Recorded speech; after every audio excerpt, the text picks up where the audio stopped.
আহ, তাহলে মন্ত্রী সব কাজ ঠিকঠাক ভাবে করে এসেছো, তাই তো? আগে মহারাজ, আমি কোন কাজ আপনি বলুন। আমি শুধু আপনাকে ওই কোষাগার থেকে মোহর সরানোর কাজটাই খুব ভালোভাবে করতে দেখেছি মন্ত্রী মশাই। আর বাকি সব কাজে তো আপনি লবডঙ্কা। গোপাল, মুখ সামলে কথা বলো, হ্যাঁ? বেশি বাড়াবাড়ি করো না। কি বলতে চাইছেন মন্ত্রী মশাই? বাড়াবাড়ি করলে মারামারি হয়ে যাবে? আচ্ছা, হয়েছে হয়েছে, অনেক হয়েছে, সকলে এইবারে থামো। ঝগড়াঝাটি বন্ধ হোক, এমনিতেই খুব গরম। বলছি কি, যা গরম পড়েছে এইখানে তো থাকাটাই দায় হয়ে যাচ্ছে। উফ, আর যে পেরে উঠছি না। মনে হয় আপাতত এখান থেকে কদিনের জন্যে। মহারাজ, বাইরে রাজ্যের প্রজারা জড়ো হয়েছে, সকলে মিলে বিক্ষোভ করছে। একবার একবার শিগগির আসুন মহারাজ, নইলে সাংঘাতিক কিছু একটা ঘটে যাবে। কি হলো? আবারও কোনো সমস্যা হলো নাকি? আমাদের রাজ্যের প্রজারা তো যথেষ্ট বোঝদার, তারা তো এমনি এমনি ঝামেলা ঝঞ্ঝাট সৃষ্টি করার মানুষ নয়। গোপাল, চলো গিয়ে দেখি।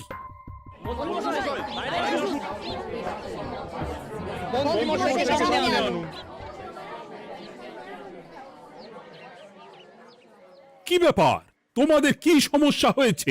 এইভাবে বিক্ষোভ করছো কেন? মহারাজ, মন্ত্রী মশাইকে সামনে আনুন, তারপর বলছি কি হয়েছে না হয়েছে। সেরেছে। আরে, আমাকে ডাকছে কেন? আচ্ছা, বলছি তোমরা একটু শান্ত হও। আমি বুঝতে পারছি তোমরা কিছু একটা কারণে খুবই অসন্তুষ্ট হয়েছো, তাই সেই জন্য বলছি আগে শান্ত হও, তারপর বলো মন্ত্রী মশাইকে কেন খুঁজছো, উনি কি করেছেন? গোপাল দাদা, তুমি তো জানোই রাজ্যে যা গরম পড়েছে, তার জন্য খাল বিল পুকুর নদী নালা একেবারে শুকিয়ে গেছে, চারিদিকে জলের হাহাকার। হ্যাঁ হ্যাঁ, সে তো জানি। গত সপ্তাহে এই সমস্যার কথা জানিয়ে মহারাজকে অনুরোধ করে গিয়েছিলাম যে রাজ্যের বাঁধটা যাতে খুলে দেওয়া হয়। কেন? আমি তো তোমাদের কথা রেখেছি। আমি তো দুদিন আগেই মন্ত্রীকে পর্যাপ্ত পরিমাণে মোহর দিয়ে বাঁধ খোলার কাজে পাঠিয়েছিলাম। কেন, উনি কি বাঁধ খোলেননি? সেইটা ওনাকেই জিজ্ঞাসা করুন।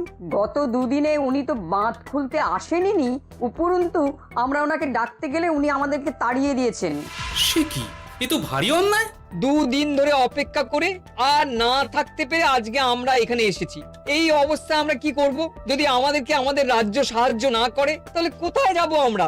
ছি ছি ছি, আমি তো ভাবতেই পারছি না। মন্ত্রী, এই মন্ত্রী! মহারাজ, মন্ত্রী মশাইয়ের ব্যাপারটা পরে দেখে নিচ্ছি, আগে এদেরকে শান্ত করেই চলুন। মনে রাখবেন, প্রজারা একবার বিপক্ষে চলে গেলে কিন্তু খুব মুশকিল হয়ে যাবে।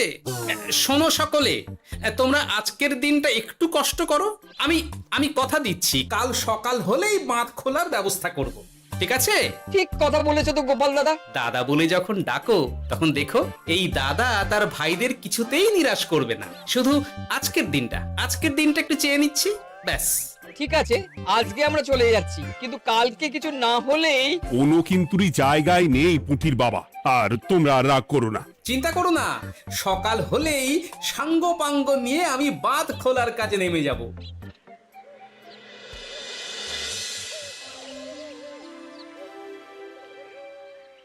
ছি ছি মন্ত্রী, তুমি এইভাবে আমায় মিথ্যে বললে। ভাবতেই পারছি না কি দরকার ছিল আমায় মিথ্যে আশ্বাস দিয়ে প্রজাদের সামনে নাক কান কাটার। মুখে কুলুপ কেন? উত্তর দাও। না, মানে আমার শরীরটা ঠিক ভালো ছিল না, তাই বাড়ি থেকে বেরোতে পারিনি। বলছি কি, শরীর খারাপ থাকলে রাজসভায় খবর দিতে পারতেন, আমরা কেউ দায়িত্বটা পালন করতাম, কি আছে? সমস্ত মোহরগুলো একস্থ করে ঘাপটি মারলেন ঘরে। ছি ছি, জানাই আপনাকে ধিক্কার। সকলে মিলে করো প্রতিবাদের চিৎকার। মন্ত্রী মশাই, ছি ছি ছি ছি ছি ছি। মহারাজ, আপনি এক্ষুনি মন্ত্রী মশাইকে কদিনের জন্য সভা থেকে বহিষ্কৃত করুন। সে তো করবই, তবে তার আগে আমি চাই কালকে যখন বাঁধ খুলতে তোমরা নামবে, তখন সেই কাজে কোনো লোক নিয়োগ না করে মন্ত্রীকেই বাঁধ খুলতে নামাবে। মহারাজ, এ কেমন বিচার আপনার? আমি না রাজ্যের মন্ত্রী। মন্ত্রী না ষড়যন্ত্রী। মন্ত্রী মশাই, তাহলে কালকের জন্য প্রস্তুত থাকুন। মহারাজের বাঁধ খোলার জন্য সকল মোহর তো আগেই আত্মসাৎ করেছেন, এবার শুধু কাজে নেমে পড়বেন, কেমন?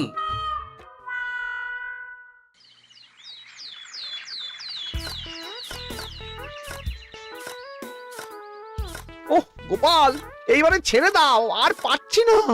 এত সহজে হাল ছাড়লে হবে বলুন? এই কে আছো? ওই শাবল কোদালগুলো দাও, আমি এদিকটায় খুঁচিয়ে দিই। সভাকবি, বিজ্ঞানী, এসো এসো এসো, হাত লাগাও।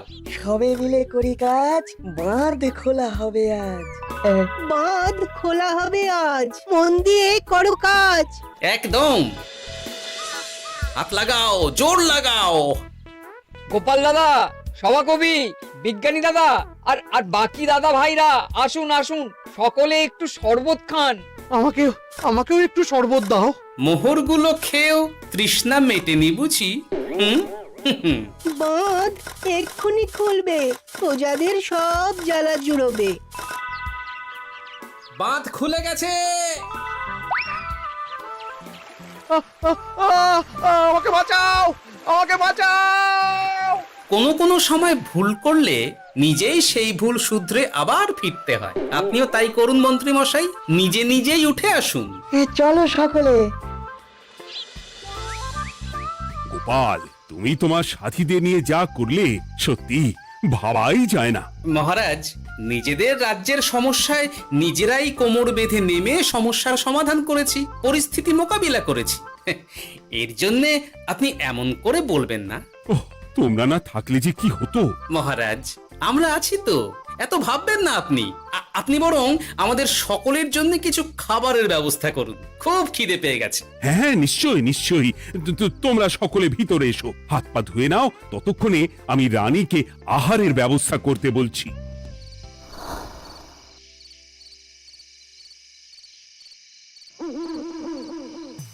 ওমা গো, ওমা বাঁচাও, কি শরীর খারাপ তাই না লাগছে গো। একে গিন্নি, বাবারে, কি হয়েছেটা কি? ও, তুমি এইভাবে এখানে শুয়ে কাতরাচ্ছ কেন? বলি তুমি এসেছো? হ্যাঁ, এই তো আমি চলে এসেছি। কি হয়েছে গিন্নি? তোমার কোথায় কষ্ট হচ্ছে? গরমে হাঁসফাঁস করছি গো, পারছি না। রান্না করতে গিয়ে খুব বাজে অবস্থা হয়ে গেছে গো, এই থেকে এইখানে পড়ে পড়ে গড়াচ্ছি। ওহ, ঠিক আছে, আজ আর রান্না করতে হবে না গিন্নি, আমি রাজবাড়ি থেকে খেয়ে এসেছি। বাহ, নিজে খেয়ে এসেছো বলে আর রান্না করতে হবে না বলে দিলে, হ্যাঁ? এদিকে রাত্রে আমি খাবো কি সে খেয়াল আছে? হ্যাঁ হ্যাঁ, খেয়াল আছে, খেয়াল আছে। যাও, আমার জন্য রান্না চাপাও আর একটু জল দাও। দেখো, এত গরম পড়ে কৃষ্ণনগরের অবস্থা শোচনীয় হয়ে গেছে। বয়স্ক লোকেরা কোনো কাজই করতে পারছে না। সত্যি তো, এই গরমে রান্না করাটা খুবই কঠিন গিন্নি। কি বললে? আমি বয়স্ক লোক? আমার বয়স হয়ে গেছে, তাহলে নিজে কি? হ্যাঁ, এই না না গিন্নি, আমি তোমায় কিছু বলিনি। আমি গোটা কৃষ্ণনগরের সাধারণ বয়স্কাদের উদ্দেশ্যেই কথাটা বললাম। তোমার তো বয়স হয়েছে বলে মনেই হয় না গিন্নি। ও তাই বলো?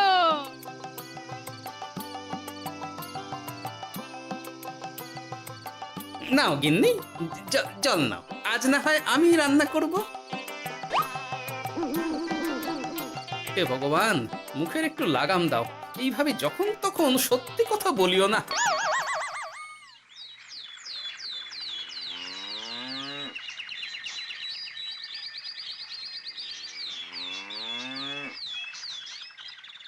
গোপাল দাদা, ও গোপাল দাদা, একবারটি বাইরে এসো, মহারাজ জরুরি তলব করেছেন। আবার কি হলো? গোপাল দাদা, গিন্নি, একবার ও বাইরে গোপাল গিয়ে দাদা। দেখে আসি, বুঝলে? পেয়াদা এসে অনেকক্ষণ থেকে ডাকছে। গোপাল দাদা, আচ্ছা গিয়ে গোপাল দেখো। দাদা, ও গোপাল দাদা, গোপাল দাদা, ও গোপাল দাদা, আরে তুমি এক্ষুনি একবার প্রাসাদে চলো, রানীমার খুব শরীর খারাপ করেছে, মহারাজ তোমাকে খবর দিতে বললেন। ঠিক আছে, তুমি যাও, আমি আসছি।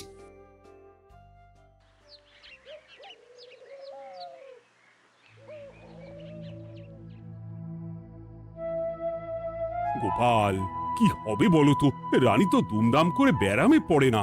মহারাজ, ভয় পাবেন না, আমরা আছি তো। বৈদ্যকে পরীক্ষা করতে দিন, দেখি সে কি বলে।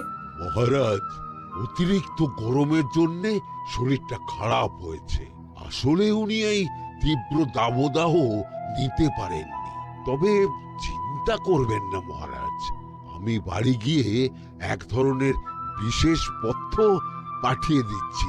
রানীমা খেলেই সুস্থ হয়ে উঠবেন। মহারাজ নিজের কানেই তো শুনলেন, রানীমার তেমন গুরুতর কিছু হয়নি, চিন্তা করবেন না। বৈদ্যর ওষুধে উনি সেরে উঠবেন। যাওয়ার আগে একটা কথা বলে যাই, গরমের এই দাবদাহ কিন্তু আরো ভয়ঙ্কর হবে, তাই সকলে খুব সাবধানে থাকবেন। শরীর যাতে ঠান্ডা থাকে এমন হালকা পাতলা খাবার খাবেন। আসি, রাজসভায় দেখা হবে। মহারাজ, বৈদ্যমশাই কিন্তু এটা ঠিক বলেছেন, গরম আরো বাড়বে, তাই দুজনেই খুব সাবধানে থাকবেন, কেমন?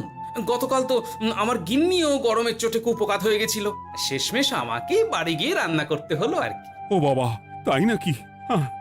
তাহলে তো খুবই চিন্তার ব্যাপার। আচ্ছা মহারাজ, আমি তাহলে এখন আসি, আবার রাজসভায় দেখা হবে। এই গরমে আর এখানে থাকতে পারছি না, বলছি কদিনের জন্য না একটু অন্য কোথাও গেলে হয় না গো? গিন্নি, এই গরমে ঘরেই থাকো, অন্য কোথাও যাওয়ার মোটে নাম করো না। বাইরে বেরোতে গিয়ে যদি কোনোভাবে গরম হাওয়া শরীরে লেগে যায় তাহলে বিপত্তির আর শেষ থাকবে না গিন্নি। কিন্তু এখানেও তো যা গরম পড়েছে, পচে গলে মরে যাই আর কি। উফ গিন্নি, দয়া করে এইসব বাজে কথা বলা বন্ধ করো তো, আমার আয়ুর থেকেও তোমার আয়ু দীর্ঘ হোক। বাহ, তুমি এসব কথা কোথা থেকে শিখলে গো? হুম? এই তো তোমার থেকে আর কি। গোপাল, গোপাল, রাজ্যের অবস্থা খুবই বেহাল। এই সবই আমাদের পোড়া কপাল। আরে সভা কবি, কি হয়েছে? তোমাকে দেখে তো মনে হচ্ছে তুমি কিছু... বিজ্ঞানী মহারাজ দুজনেই অজ্ঞান, ঘটি ঘটি জল ঢেলেও ফেরাতে পারেনি তাদের জ্ঞান। কি বলছো কি? তা তুমি এই ব্যাপারটা জানলে কি করে? গিয়েছিলাম একটু আগে বিজ্ঞানীর বাড়ি, গিয়ে দেখি লোকজনের ভিড় সারি সারি। সে কি? শুনলাম মহারাজ তাকে কিছু বলতে এসেছিলেন, তারপরে দুজনে বাইরে বেরিয়ে আসতেই অজ্ঞান হয়ে গেলেন। মহারাজ বিজ্ঞানীর বাড়ি গিয়েছিলেন, তাও আবার রানীমাকে ছেড়ে? রাজবৈদ্য কত করে বললেন এই সময় যখন তখন ঘরের বাইরে বেরোবেন না, কে শোনে কার কথা? আমার মনে হয় মহারাজ তেমন কোনো গুরুত্বপূর্ণ কিছু কথা বলতেই বিজ্ঞানীর বাড়ি গিয়েছিলেন। গরম কমানোর উপায় আলোচনা করতে হয় তো গিয়েছিলেন। আমাদের মহারাজ তো নিজের চোখেই দেখেছেন এই তীব্র গরমের চোটে রাজ্যের কি অবস্থা, কি অবস্থা। ঠিক বলেছো গিন্নি, আমার এই কথাটা তো মাথাতেই আসেনি। ধন্যবাদ গিন্নি, অসংখ্য ধন্যবাদ তোমায়।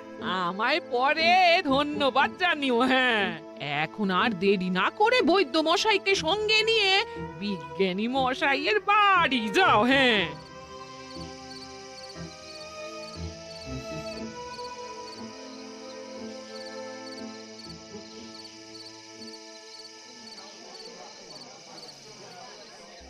কি বুঝছেন বৈদ্যমশাই?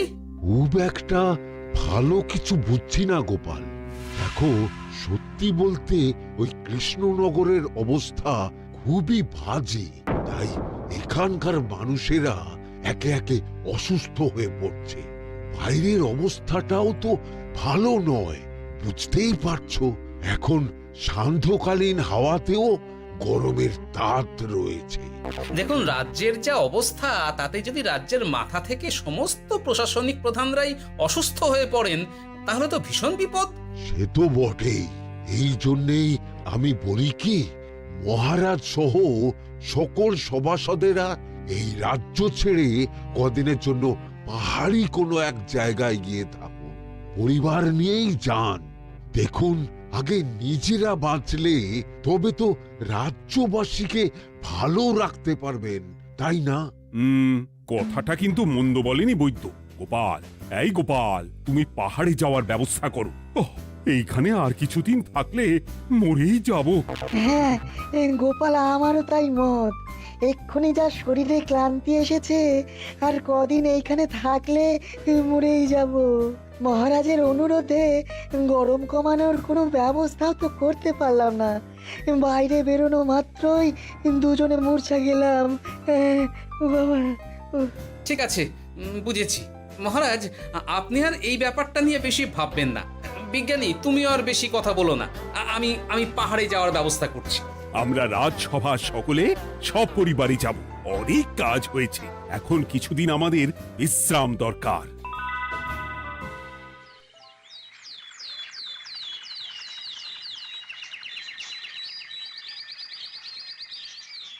এ কি গোপাল, মন্ত্রীকেও তুমি আমাদের সঙ্গে নিয়ে যাচ্ছ? আহ, তুমি কি সব ভুলে গেছো? মহারাজ, আপনি খামোখা উত্তেজিত হবেন না। আপনার শরীরটা কিন্তু ভালো নেই। আর মহারাজ, আপনার রাজ্যে বাস করে আপনার থেকেই শিখেছি বিপদের দিনে পরম শত্রুকেও দূরে ঠেলতে নেই। গোপাল এটা ঠিক কথাই বলেছে। যতই হোক, উনি তো আমাদের মন্ত্রী, তাই এই বিপদের দিনে ওনাকে ফেলে যায় কি করে বলুন তো? সত্যি গোপাল, তোমার তুলনা নেই। ঠং, সবই নাম কেনার চেষ্টা। গোপাল, চলো এইবারে রওনা দিই। বলছি, খাবার দাবার আর জলের কলসিগুলো উঠেছো তো? হ্যাঁ, খাবারের পাত্রগুলো আপনার জিম্মায় থাকবে, আর জলের কলসিগুলো আমি সামলাবো।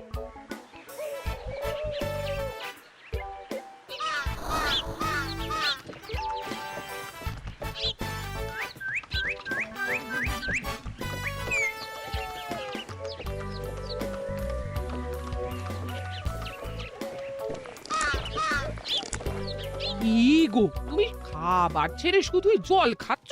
ওদিকে মন্ত্রী মশাই যে সব খাবার একাই সাবার করে দিলে না? ভালোই তো, থাক না।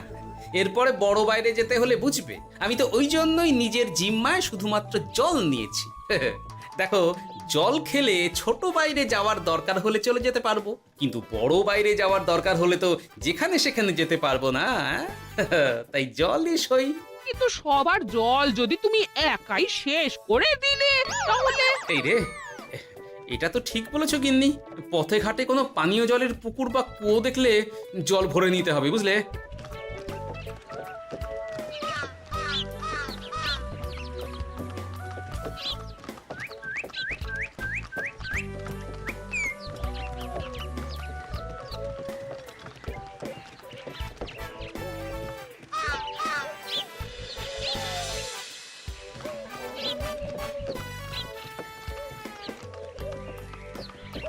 সকলে আসুন, দেখুন দেখুন, মহারাজ আমার মূর্ছা গিয়েছেন।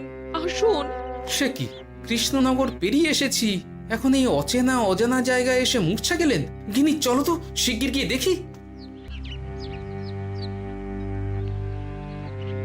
কেউ ঘাবড়াবেন না, মহারাজের শরীরটা আসলে খুব দুর্বল ছিল তো, তাই মূর্ছা গিয়েছেন। তবে চিন্তার কিছু নেই, আমি এক ধরনের পথ্য দিচ্ছি, এটা খেলেই উনি আবার সুস্থ হয়ে যাবেন। ঠিক আছে বৈদ্য মশাই, আপনি তাহলে যত তাড়াতাড়ি সম্ভব পথ্যটা তৈরি করুন। হ্যাঁ, আমার এই পথ্যটা তৈরি করার জন্যে একটু জলের প্রয়োজন। একটু জলের ব্যবস্থা করুন তো। এ মা, বলি গাড়িতে যে এক ফোঁটাও জল নেই গো, কি হবে? এই গোপাল, তুমি একাই সব জল খেয়ে বসে আছো? হ্যাঁ গোপাল, এখন এসব বাদ দাও, চলো একটু জলের ব্যবস্থা করি। হ্যাঁ, খানাখন্দ, খাল, বিল, নদী, সমুদ্র, যেখান থেকে পারো জল নিয়ে এসো। জল ছাড়া এই পথ্য বানানো অসম্ভব। গোপাল, এ কি করা যায় বলো? দাঁড়াও, আমি একটু ছোট বাইরে থেকে ঘুরে আসছি। হ্যাঁ, খুব জোরে বেগ আসছে, ত্যাগ না করতে পারলে বুদ্ধি খুলবে না।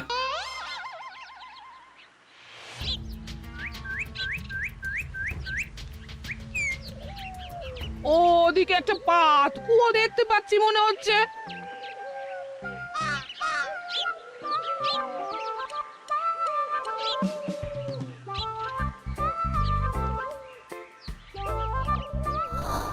জল কোথা থেকে পাবো?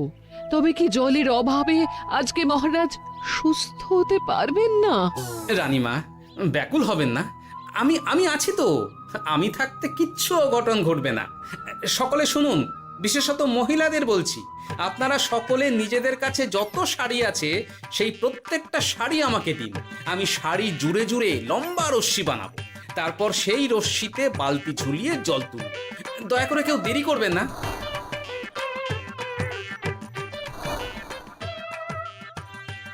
এই নাও আমার 5খানা শাড়ি। হ্যাঁ, এই নাও আমার 10খানা শাড়ি। আমি বাবা আমার লতা পাতা মিনি করা শাড়িগুলো দেব না। যা পারো করো, আমি বড় বাইরেতে যাচ্ছি। ওমা, বিপদের দিনে শাড়ি দেবে না?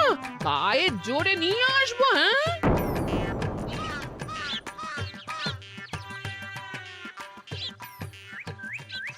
এ বাবা, এখনো কিছুটা কাপড় লাগবে তো। যা গভীর পাতকুয়া, সবার সব শাড়ি তো কাজে লাগিয়ে দিয়েছি, এখন কি হবে? আরে ওই তো কার একটা ঝোপের কাছে ধুতি পড়ে রয়েছে, যাই ওইটাই নিয়ে নি। এই গোপাল গোপাল, আরে করো কি ওটা তো আমার ধুতি। আরে আরে আমি এই ঝোপে বড় বাইরের জন্য এসেছি। আরে মন্ত্রী মশাই, বড় বাইরে করার সময় অযথা অন্যদিকে মন দেবেন না, তাহলে পেট সাফা হবে না।